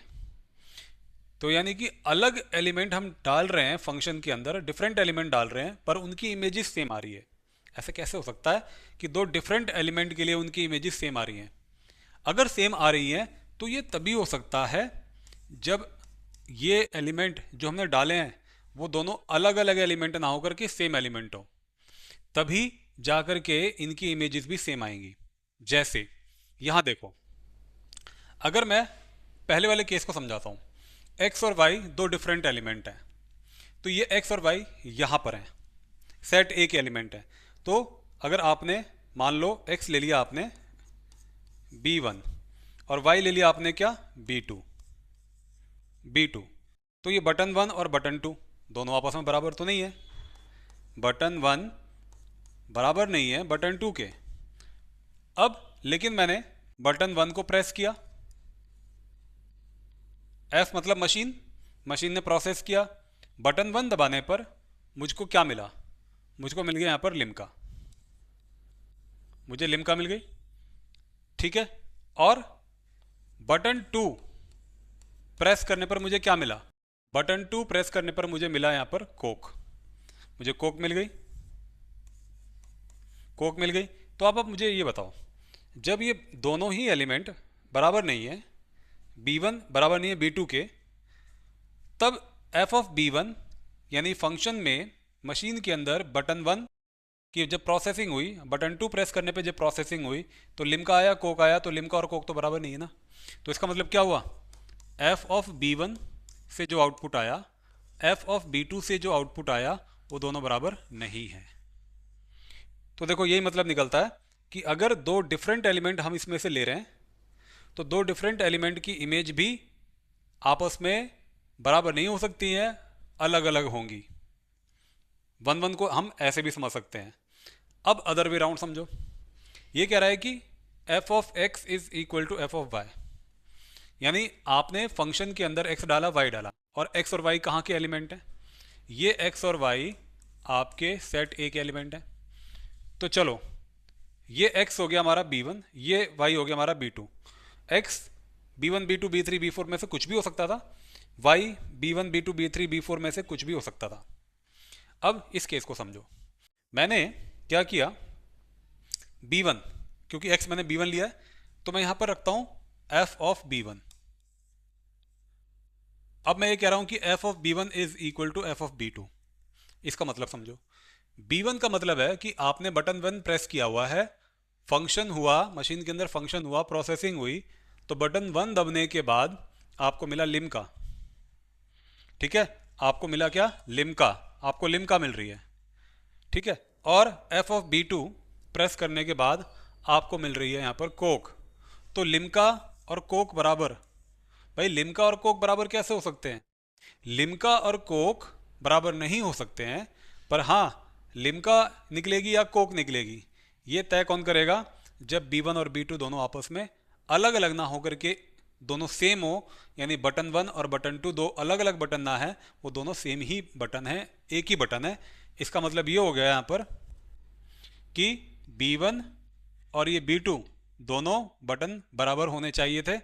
वो दो अलग बटन होंगे तो अलग अलग ही चीज़ें निकलेंगी, पर दोनों बटन अगर सेम है, बटन 1 भी लिम्का के लिए है, बटन 2 भी लिम्का के लिए है, तो ऑब्वियस सी बात है उस केस में जा करके ही हमारे पास लिम्का मिलेगी। इसका मतलब ये हो गया कि अगर आपको वन वन फंक्शन या इंजेक्टिव फंक्शन को दिखाना है तो आप या तो ये कंडीशन अप्लाई करेंगे क्वेश्चन सॉल्व करने में, या फिर आप ये कंडीशन अप्लाई करेंगे। प्लीज़ इसे नोट कर लीजिए अपने दिमाग में, ठीक है। तो ये था वन वन फंक्शन।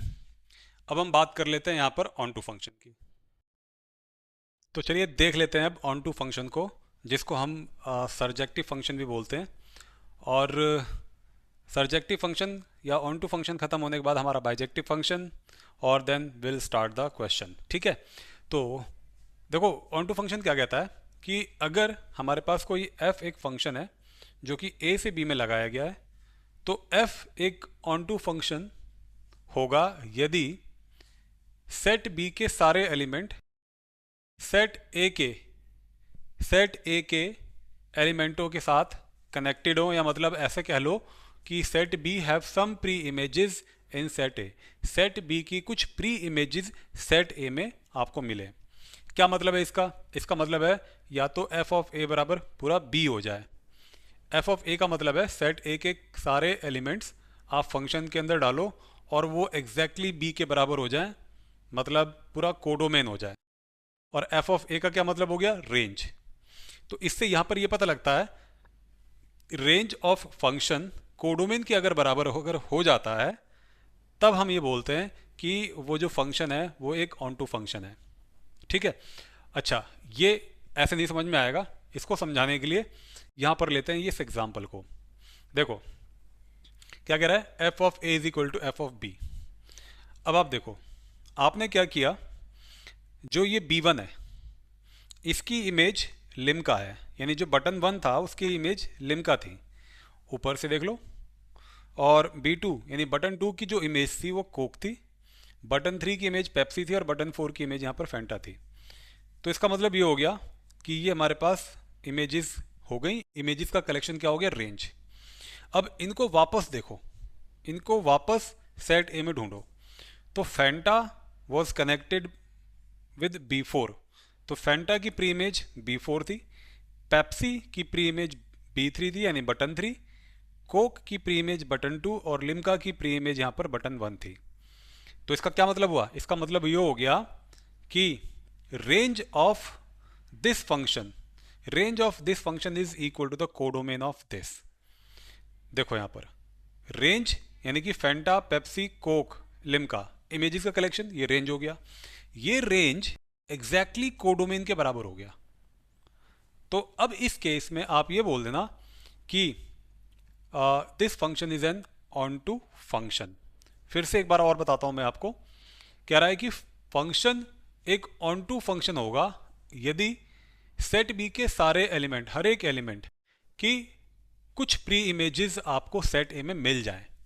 ठीक है, जिससे कि range of function is equal to codomain, codomain मतलब सेट बी, कोडोमेन के बराबर हो जाए। तो range of F is codomain. तब हम ये बोलते हैं कि जो फंक्शन है वो हमारा एक ऑन टू फंक्शन है। एग्जाम्पल भी मैंने आपको यहाँ पे बता दिया। अब बात करते हैं यहाँ पर कि क्या बेसिक स्टेप होंगे ऑन टू फंक्शन को प्रूव करने के लिए। आप F of X is equal to F of Y पहले ये लिखेंगे, यहाँ से आप x की value in terms of y find out करो, फिर चेक करो कि विच वैल्यूज आर रिप्लेस्ड, कौन सी वैल्यू रिप्लेस की जा रही है y में, y के प्लेस पर, so that range of f is equal to codomain हो जाए। इतना जब हम कर लेंगे, जब इस चीज़ को हम ढूंढ लेंगे, ये प्रूव कर देंगे, तब हम बोलेंगे कि फंक्शन जो है यहाँ पर ऑन टू फंक्शन है। और फाइनली लास्ट में एक बात और बोल दूँ, अगर आप इतना भी ना कर पाओ तो आप ये लिखने के बाद आप ऐसा जरूर लिख दो कि every element of set B have some pre images in set A. बस इतना लैंग्वेज लिखना है और वो एक ऑन टू फंक्शन प्रूव हो गया।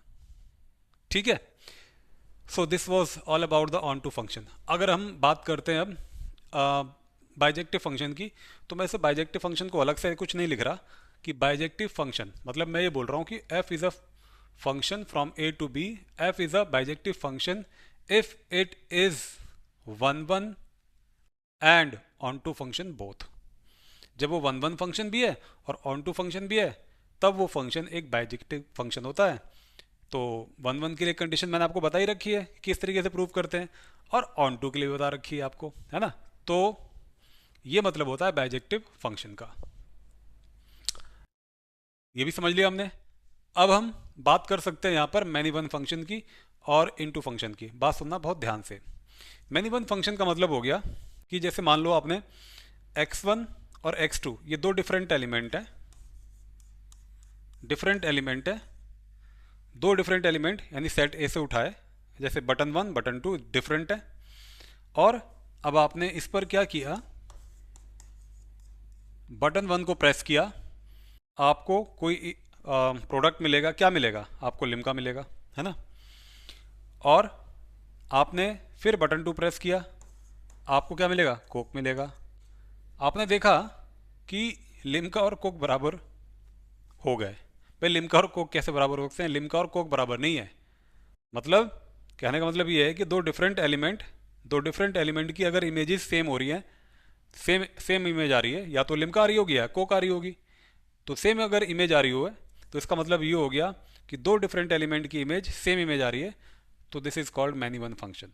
मतलब आप चाहे बटन ये वाला दबाओ या ये वाला दबाओ, निकल अगर अगर आपकी रही है लिम्का, तो this is a many one function है, ठीक है, बट ये मैनी वन फंक्शन है। पर ऐसे केसेस में many one function practical life में इस केस में तो काम नहीं करेगा, कस्टमर से झगड़ा और हो जाएगा वेंडर का, है ना। चलिए बात करते हैं अब आगे इनटू फंक्शन। अब इनटू फंक्शन क्या होता है, देखो अब अगर इस सेट बी के अंदर मैंने यहाँ पर एक एलिमेंट और रख लिया होता, पाइनएप्पल जूस। भाई अब पाइनएप्पल जूस सेट बी के अंदर आ तो गया, पर ये आया कहाँ से, सेट ए में तो कोई एलिमेंट है ही नहीं जो पाइनएप्पल जूस को कनेक्ट करे।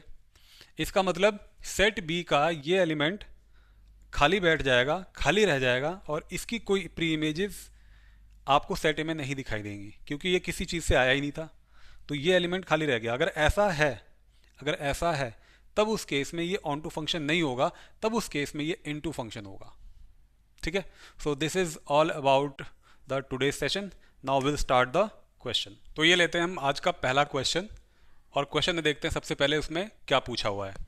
Late T be the set of all triangles in a plane with R a relation in T given by R is equal to T1, T2 such that T1 is congruent to T2.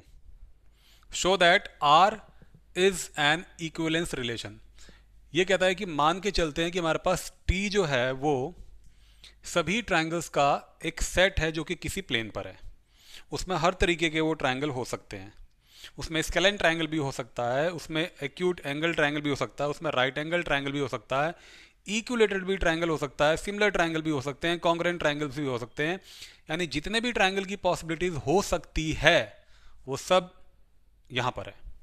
अच्छा, अब ये कहता है कि एक relation दिया हुआ है T1, T2, और ये कह रहा है कि जो T1 है, T1 डिनोट्स द ट्रायंगल, तो triangle 1 is congruent to triangle 2, show that R is an equivalence relation.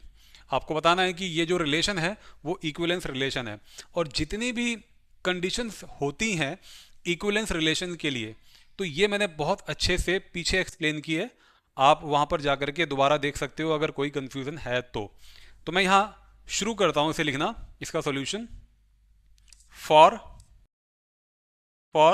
Reflexive.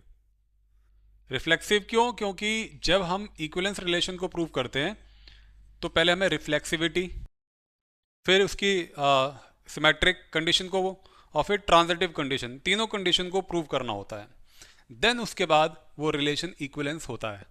तो रिफ्लेक्सिव के लिए क्या केस होता है, देखो रिफ्लेक्सिव के लिए क्या केस होगा, ये होगा कि हम यहाँ पर लेंगे सबसे पहले A फॉर रिफ्लेक्सिव A, अब A बिलोंग्स टू R, पर यहाँ पर मैं A तो लिख नहीं सकता, A की जगह पर मैं ट्रायंगल लिखूंगा, तो मैं क्या लिखूंगा, मैं मान के चलूंगा कि ट्रायंगल यानी कि T, ट्रायंगल, दूसरा ट्रायंगल T, तो T को बिलोंग करना चाहिए कहां पर, रिलेशन के अंदर।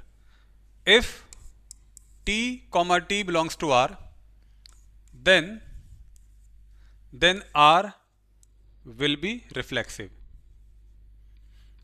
तो ये तो मैंने कंडीशन आपको बता दी। अब मैं चेक करूंगा कि क्या ये T बिलोंग करता है R को। तो देखो अगर T रिलेशन को बिलोंग करेगा तो वो इस कंडीशन को फॉलो करेगा, मतलब T इज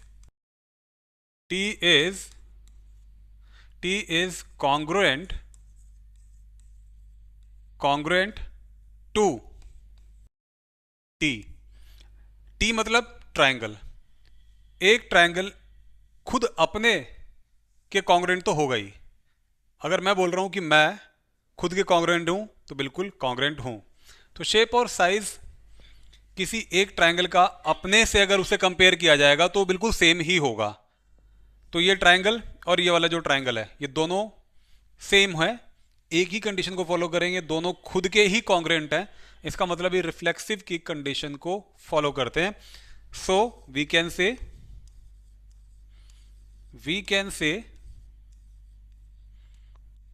कि ये जो t कॉमा टी है वो रिलेशन को बिलोंग करता है, इसलिए R is a reflexive relation.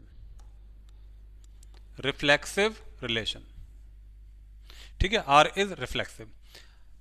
ये होगी फर्स्ट कंडीशन आपके पास। अब हम बात कर लेते हैं इसकी सेकंड कंडीशन को। तो देखो इसकी सेकंड कंडीशन क्या थी। इसकी जो सेकंड कंडीशन थी कि इसे हमें प्रूव करना पड़ेगा सिमेट्रिक।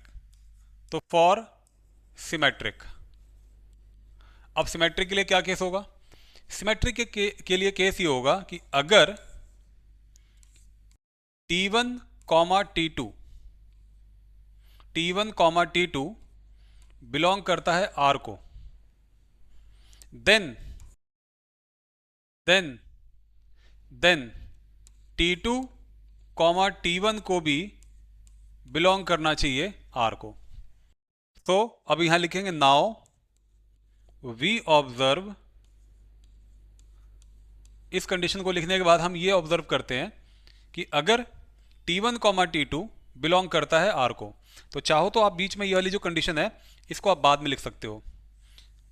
हम ये कह सकते हैं कि if T1 comma T2 belongs to R, तो उसके बाद हम ये वाली लाइन पहले लिख सकते हैं, नाउ वी ऑब्जर्व क्या ऑब्जर्व करते हैं कि अगर ये T1 और T2 रिलेशन को बिलोंग करते हैं तो T1 must be congruent to triangle T2। तो आप क्या लिखोगे? T1 is congruent to T2। अब एक आप मुझे बात बताओ, ये जो ट्रायंगल 1 है वो कॉन्ग्रुएंट है ट्रायंगल T2, यानी दूसरे वाले ट्रायंगल के कॉन्ग्रुएंट है। तो क्या मैं इसको अगर पलट के लिख दूं, मतलब triangle 2 is congruent to T1, तो क्या ये बात गलत होगी? बिल्कुल गलत नहीं होगी। मतलब अगर मैं ये कह रहा हूं कि अगर मेरे पास ये ट्रायंगल ABC है, ठीक है, ट्रायंगल ABC, ये DEF ट्रायंगल के कॉन्ग्रुएंट है, तो अगर ये इसके कॉन्ग्रुएंट है तो इसका अपोजिट अगर मैं बोलूंगा कि ये भी इसका कॉन्ग्रुएंट है तो गलत होना होगा। इसका भी शेप और साइज और इसका भी शेप और साइज दोनों आपस में इक्वल होंगे, तो गलत कहां से हुआ? इसका मतलब ये हो गया, इसका मतलब यहां पर ये हो गया कि हम ये बोल सकते हैं कि अगर T2 is congruent to T1 तो T2 is congruent to T1, तो यहां आ जाएगा T2 कॉमा T1 बिलोंग करना चाहिए किसको? R को। तो हमने ये देखा, नाउ वी हैव चेक्ड, हमने क्या चेक कर लिया? हमने चेक कर लिया कि अगर T1 कॉमा T2 बिलोंग करता है रिलेशन को, तो T2 कॉमा T1 भी रिलेशन को बिलोंग करता है, ठीक है। तो इसका मतलब क्या हुआ कि R जो हो गया, therefore R is a symmetric relation, ठीक है, सिमेट्रिक रिलेशन है ये। तो ये तो हो गया सिमेट्रिक की कंडीशन। अब रह गया इसमें थर्ड केस, ट्रांजिटिव। अगर ये तीनों चीजें हो जाएंगी तो ये जो रिलेशन दे रखा है ये हमारा इक्विवेलेंस रिलेशन हो जाएगा। तो अब हम यहां लिखते हैं फॉर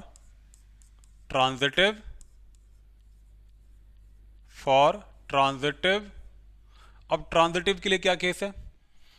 ट्रांजिटिव के लिए केस होगा कि अगर, मैं पहले आपको लिख के बता रहा हूं कि क्या दिखाना है, अगर T1 कॉमा T2 रिलेशन को बिलोंग करे and T2 comma T3 relation को बिलोंग करे, तब हमें दिखाना होता है कि T1 comma T3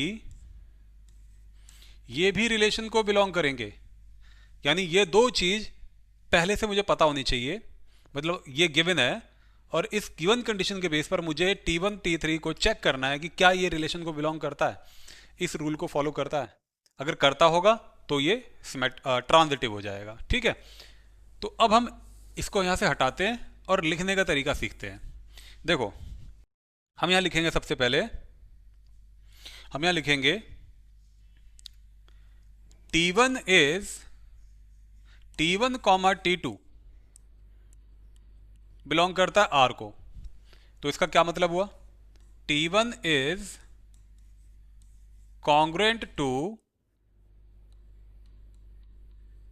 T2 and अगर T2 कॉमा T3 रिलेशन को बिलोंग करता है तो इसका क्या मतलब है? इसका मतलब है T2 is congruent to T3, triangle 2 is congruent to triangle 3। ठीक है, अब इन दोनों को देखो, T1 कॉन्ग्रुएंट है T2 के, T2 is congruent to T3, तो क्या T1 T3 कॉन्ग्रुएंट नहीं होगा? एक ट्रायंगल दूसरे ट्रायंगल के कॉन्ग्रुएंट, दूसरा ट्रायंगल तीसरे ट्रायंगल के कॉन्ग्रुएंट, तो पहला और तीसरा भी तो आपस में कॉन्ग्रुएंट होगा। तो इसलिए हम यहां ये लिखेंगे therefore T1 is congruent to T3। तो अगर T1 कॉन्ग्रुएंट T3 हो गया, T1 is congruent to T3 हो गया, मतलब T1 T3 belongs to R. So therefore T1 comma T3 belongs to R. तो अगर T1 comma T3 belongs to R हो गया तो ट्रांजिटिव की कंडीशन सेटिस्फाई हो गई। So therefore we can say T1 comma T2 belongs to R and T2 comma T3 belongs to R implies that हमने ये दिखाया कि T1 comma T3 belongs to R, so R is a transitive relation, यानी relation जो है ना कि वो ट्रांजिटिव रिलेशन है। ठीक है, ट्रांजिटिव रिलेशन। और अगर R रिफ्लेक्सिव भी है, सिमेट्रिक भी है और ट्रांजिटिव भी है, तो therefore R is an equivalence relation. ठीक है, इक्विवेलेंस रिलेशन। ठीक है, ये हमने शो कर दिया। आई बिलीव आपको ये समझ में आ गया होगा। तो चलिए देखते हैं अब इस क्वेश्चन को, इसमें क्या बोला हुआ है। Show that the relation R in the set Z of integers given by R a comma b such that 2 divides a minus b is an equivalence relation। ठीक है, बात समझिए। ये कह रहा है कि हमारे पास एक रिलेशन है जो कि Z टू Z डिफाइंड है। ठीक है, Z से Z के अंदर वो डिफाइंड है, और जो रिलेशन दे रखा है वो दे रखा है कि 2 डिवाइड्स a माइनस b। अब आपको ये बताना है कि ये एक इक्विवेलेंस रिलेशन है।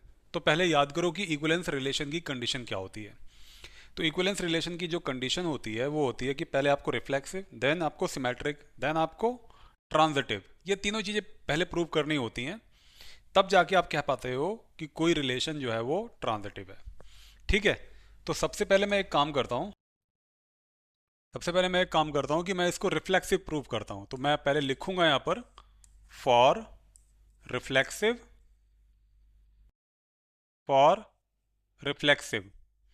अब रिफ्लेक्सिव का क्या केस होता है?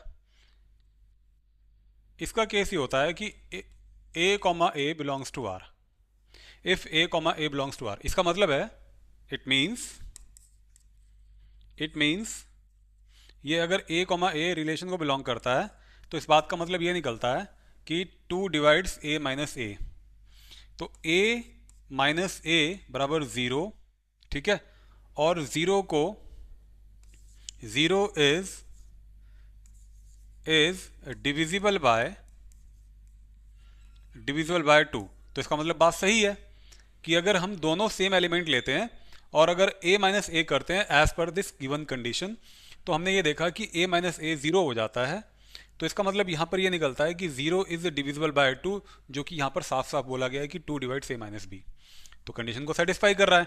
इसका मतलब हम ये बोल सकते हैं कि a comma A belongs to R So therefore R is a reflexive relation.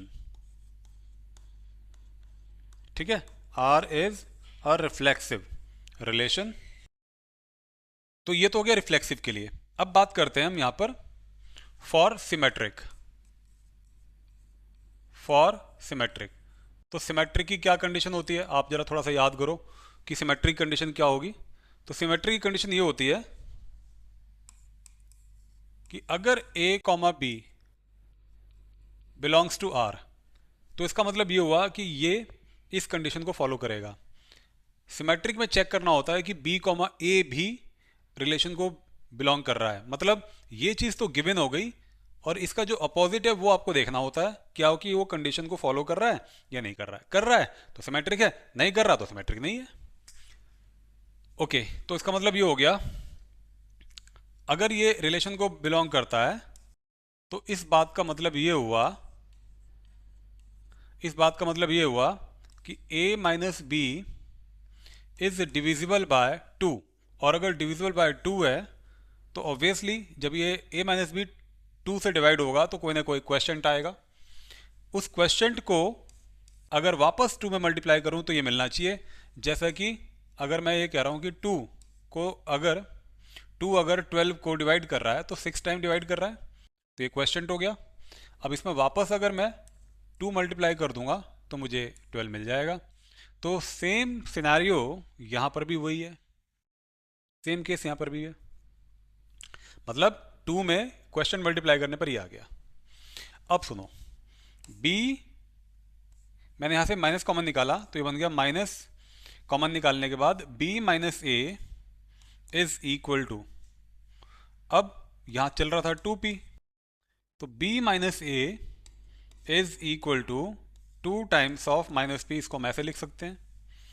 इसका मतलब 2 में माइनस पी मल्टीप्लाई करके b माइनस ए मिल रहा है. मतलब 2 b माइनस ए को डिवाइड कर रहा है. 2 is a factor of b minus A and minus P भी इसका फैक्टर है. मतलब 2 सर्टेनली डिवाइड्स b माइनस ए. तो हम लिख देंगे therefore b minus A, therefore b minus A is divisible by 2. Divisible by 2. तो अगर b minus A is divisible by 2 मतलब ये वाली कंडीशन सेटिस्फाई हो रही है. मतलब मैं ये बोल सकता हूं कि b comma A also belongs to r. क्या मतलब हुआ इसका? इसका मतलब हो गया हेयर वी कैन सी, हम ये देख सकते हैं कि a कॉमा बी बिलोंग कर रहा था r को, तो हमने ये चेक कर लिया कि b कॉमा ए भी बिलोंग कर रहा है r को. तो इस बात से कंक्लूजन ये निकलता है कि r जो है ना वो सिमेट्रिक रिलेशन है, सिमेट्रिक रिलेशन है. अब हम चेक करते हैं इसमें ट्रांजिटिव की कंडीशन को. अब ट्रांजिटिव की अगर मुझे कंडीशन चेक करनी है तो पहले मुझे लिखना पड़ेगा फॉर ट्रांजिटिव. ठीक है, तो ट्रांजिटिव के लिए पहले 2 केस गिवन होते हैं. कौन कौन से? If a comma B belongs to r and b comma c belongs to r. तो इस बात का क्या मतलब है? इस बात का मतलब हो गया it means a minus B is divisible by 2. तो अगर ये डिविजिबल बाय 2 है तो कोई ना कोई क्वेश्चन आना चाहिए. Let's say this is a equation number 1. अब अगर b comma C belongs to r है तो इस बात का मतलब है कि ये रिलेशन को बिलोंग कर रहा है, तो ये इस कंडीशन को सेटिस्फाई करेगा. यानी कि a के प्लेस पर b और b के प्लेस पर c. तो b minus C is also divisible by this 2. तो कोई ना कोई क्वेश्चन आना चाहिए. लेट्स से q. ये बन गया आपके पास सेकेंड इक्वेशन. अब आप लिखिए एडिंग 1 and 2 एडिंग 1 एंड 2, तो अगर हम दोनों को ऐड कर दें तो देखो plus B minus B cut गया, आपको मिला a माइनस सी, ये हो गया 2p प्लस 2q। तो यहां पर आप देखोगे a minus C is equal to 2 common निकाल के आपको मिल गया p प्लस क्यू। तो 2 is a factor of a minus C, so हम ये बोल सकते हैं कि a minus C is divisible by 2। तो अगर a minus C divisible by 2 है, मतलब a comma C belongs to R. ठीक ठीक है, तो इसका मतलब हमने यहां पर क्या ऑब्जर्व किया, हमने यहां पर ये ऑब्जर्व कर लिया, हेयर वी हैव ऑब्जर्व्ड, हमने ये ऑब्जर्व किया कि हमारा a कॉमा बी रिलेशन को बिलोंग करता था, हमारा b कॉमा सी रिलेशन को बिलोंग करता है। तो हमने फाइनली ये चेक कर लिया कि हमारा a कॉमा सी भी रिलेशन को बिलोंग करता है। तो अगर इसने भी रिलेशन को बिलोंग कर दिया तो फाइनली हम ये कह सकते हैं कि R is a transitive relation, transitive relation. So अगर ये रिफ्लेक्सिव भी हो गया, सिमेट्रिक भी हो गया और ट्रांजिटिव भी हो गया, तो इसका मतलब R क्या है, R is an equivalence relation. ठीक है, मेरे ख्याल से आप लोगों को बहुत अच्छे से ये समझ में आ गया होगा इस तरीके से। ओके ठीक है, चलिए चलते हैं नेक्स्ट क्वेश्चन की तरफ, देखते हैं हमारा नेक्स्ट क्वेश्चन हमसे क्या कहता है। नेक्स्ट क्वेश्चन है कि relation R in the set A of a human being in a town at a particular time given by R is equal to X comma Y such that X is a wife of Y. मतलब ये जो relation R है, मतलब R human being के set में लगाया गया है, सेट ए रिप्रेजेंट करता है उसे, ह्यूमन बीइंग उसके अंदर है। तो सेट, पहला सेट भी ह्यूमन बीइंग का, दूसरा सेट भी ह्यूमन बीइंग का है। अब सेट ए से सेट ए में जब रिलेशन ढूंढा गया तो वो इस कंडीशन के हिसाब से देखा गया कि x is a wife of y, यानी सेट ए में कोई मतलब फीमेल कोई लिया गया और वो जो है ना वाइफ है y की, और y कहाँ मिलेगा, सेट दूसरे सेट ए में। तो हमें सेट, इस वाले सेट ए में से आपको केवल फीमेल सेलेक्ट करनी है और इसमें से आपको मेल सेलेक्ट करना है। इस स्टेटमेंट को पढ़ के आपको ये पता लगता है। फिर ये कहता है कि आप चेक करो कि इक्विवेलेंस रिलेशन है या नहीं है। तो पहली बात वही है कि इक्विवेलेंस रिलेशन के लिए हमें तीनों कंडीशंस चेक करनी पड़ती हैं। तीनों में से अगर एक भी फुलफिल नहीं हुई तो समझ लेना कि वो इक्विवेलेंस रिलेशन नहीं है। तो for reflexive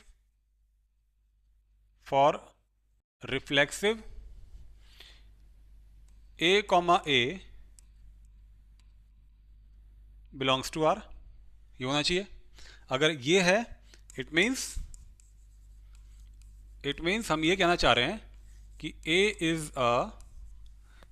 is a wife, A is wife of A is a wife of A. भाई ए खुद की पत्नी कैसे हो सकती है? इसका मतलब ये हुआ कि एक लेडी खुद की वाइफ तो नहीं हो सकती ना। तो इसका मतलब बात यहाँ पर ये हो जाती है कि जो ए कॉमा ए है ना, ये इस कंडीशन को सेटिस्फाई नहीं कर रहा, ये इसकी वाइफ नहीं हो सकती। तो अगर डज नॉट बिलोंग्स टू का केस आया, इट मीन्स हम ये कहेंगे therefore R is not reflexive. अच्छा, अब हम बात कर लेते हैं सिमेट्रिक के लिए। For symmetric, for symmetric. तो सिमेट्रिक रिलेशन के लिए हमें क्या देखना है कि अगर ए कॉमा बी बिलोंग करता है आर को, तो इसका उल्टा भी बिलोंग करना चाहिए, यानी कि बी कॉमा ए को भी रिलेशन को फॉलो करना चाहिए। अगर ऐसा है तब वो सिमेट्रिक होगा। तो पहले अगर अगर ए कॉमा बी रिलेशन को बिलोंग करता है तो इस बात का क्या मतलब निकलता है? इस बात का मतलब ये निकलेगा कि A is a wife of B.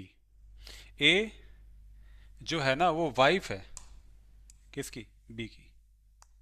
A is wife of B, इस बात का ये मतलब है। इसको पलट दूं क्या? Now we can check B is not a wife of A. क्यों भाई? A is a wife of B मतलब ये फीमेल ये मेल। अब मैं ये बोलना चाह रहा हूं यहां पर कि जो ये मेल है, male is not a wife of, male जो है वो फीमेल की वाइफ तो ना हो जाएगा, वो तो हस्बैंड होगा ना। तो इसका मतलब B is not a wife of A. तो इसका मतलब ये हो गया therefore R R R is not a symmetric relation.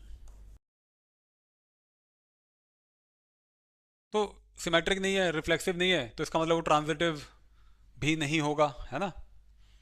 Transitive भी नहीं होगा। तो इसका मतलब ये हो गया कि देखो, ट्रांजिटिव का मैं अभी नहीं कह सकता। ऐसा देखो, अगर मैं मान लो ये कह रहा हूँ कि if A comma B belongs to R for transitive के लिए, है ना, तो इसका मतलब क्या है कि A is a wife of B. मैं कह रहा हूँ B comma C and B comma C belongs to R. तो इसका मतलब क्या है कि ए इज़ अ वाइफ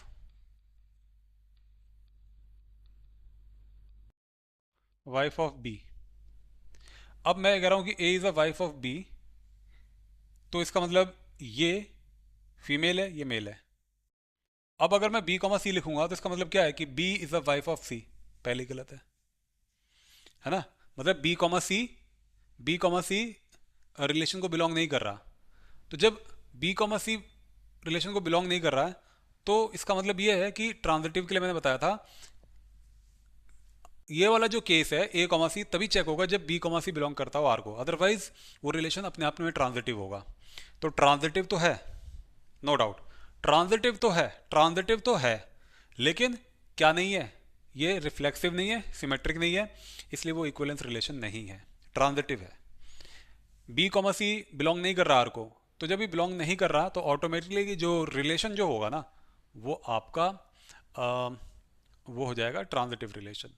ठीक है, तो ट्रांजिटिव है बट रिफ्लेक्सिव और सिमेट्रिक नहीं है, इस वजह से वो इक्विवेलेंस भी नहीं है। ठीक है, चलो चलते हैं नेक्स्ट क्वेश्चन की तरफ। नेक्स्ट क्वेश्चन कहता है कि show that the relation R in the set of R of real numbers defined as a comma b such that a is less than or equal to b square is neither reflexive nor symmetric nor transitive। तो पहली बात कि जो relation है वो real number के set में लगाया गया है। पहला सेट भी रियल नंबर है, दूसरा सेट भी रियल नंबर है।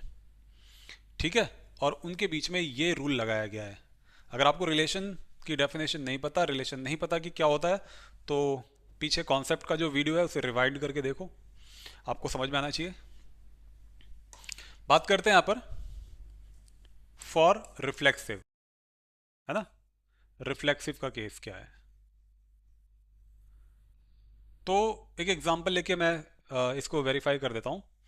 मैंने एक काम किया, मैं ये लिख देता हूं, रिफ्लेक्सिव के लिए दोनों एलिमेंट सेम होने चाहिए ना। तो ये दोनों 1/2 लिए मैंने, और दोनों ही रियल नंबर है। और मैं ये बोल रहा हूं कि अगर ये रिलेशन को बिलोंग कर रहे हैं तो इस रूल को फॉलो करने चाहिए। It means it means it means 1/2 should be less than और इक्वल टू 1/2 का स्क्वायर। तो देखो 1/2 लेस देन और इक्वल टू 1/, ये बन जाएगा 1/4। 1/2 1/4 से छोटा थोड़ा ना है, ये तो बड़ा है, इसका मतलब 1/2 डज नॉट इक्वल टू 1/4। इसका मतलब हम ये कह सकते हैं कि 1/2 comma 1/2 does not belongs to R. और अगर ये 1/2 कॉमा 1/2 रिलेशन को बिलोंग नहीं कर रहे हैं, है ना, तो इसका मतलब ये हो गया कि R is not reflexive. R is not reflexive.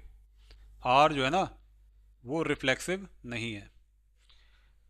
ठीक है, अब बात कर लेते हैं यहां पर फॉर फॉर सिमेट्रिक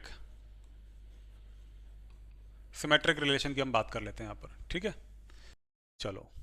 तो हमने यहां लिया हमने यहां पर लिया कि -1, 3 एक एग्जाम्पल लिया बिलोंग्स टू आर, कि अगर -1, 3 रिलेशन को बिलोंग करता है तो इट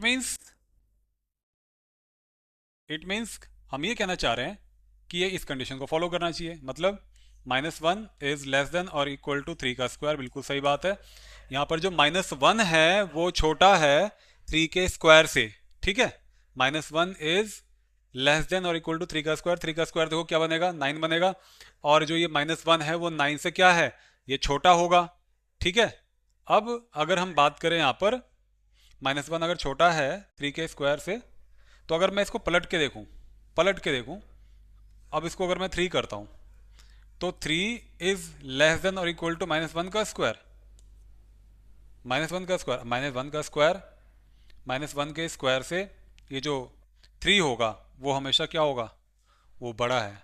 -1 का स्क्वायर प्लस 1 बनेगा, और 1 जो है वो बड़ा नहीं है 3 से, वो छोटा है। इसका मतलब ये फुलफिल नहीं हो रही है कंडीशन। तो मैं यहाँ ये बोलूँगा कि 3 comma -1 does not belongs to R. इसका मतलब ये हो गया कि -1, 3 रिलेशन को तो बिलोंग कर रहा है, बट इसका ऑपोजिट 3 - 1 रिलेशन को बिलोंग नहीं कर रहा है। तो इसलिए मैं बोल सकता हूं कि R is not symmetric. R symmetric नहीं है। ठीक है, ओके। तो ये तो था सिमेट्री का केस। अब बात कर लेते हैं हम यहां पर फॉर ट्रांजिटिव। ठीक है, फॉर ट्रांजिटिव के लिए देखो, ट्रांजिटिव के लिए दो कंडीशन पहले गिवन होंगी। अगर मैं ले लेता हूँ, चलो क्या लूँ, 2, चलो -3 लिया बिलोंग्स टू आर, और एक ले लिया मैंने यहाँ पर -3 और 1 बिलोंग्स टू आर। ये दोनों कंडीशन हमें पहले गिवन होती हैं। तो अगर ये दोनों कंडीशन गिवन है तो इसका क्या मतलब है, इसका मतलब है इट मीन्स अगर ये रिलेशन को बिलोंग करता है तो 2 इज लेस देन और इक्वल टू बी स्क्वायर, यानी -3 का स्क्वायर। अब देख लो -3 का स्क्वायर, देख लो क्या आएगा, -3 का स्क्वायर आएगा +9, +9 इज ग्रेटर देन 2। बिल्कुल सही है, कंडीशन को जस्टिफाई कर रहा है, ये ट्रू है। अब ये लेता हूँ तो -3, 1, तो -3 इज लेस देन और इक्वल टू 1 का स्क्वायर। तो 1 का स्क्वायर अगर देखूं तो 1 का जो अगर स्क्वायर है तो वो -3 से क्या है, बड़ा है।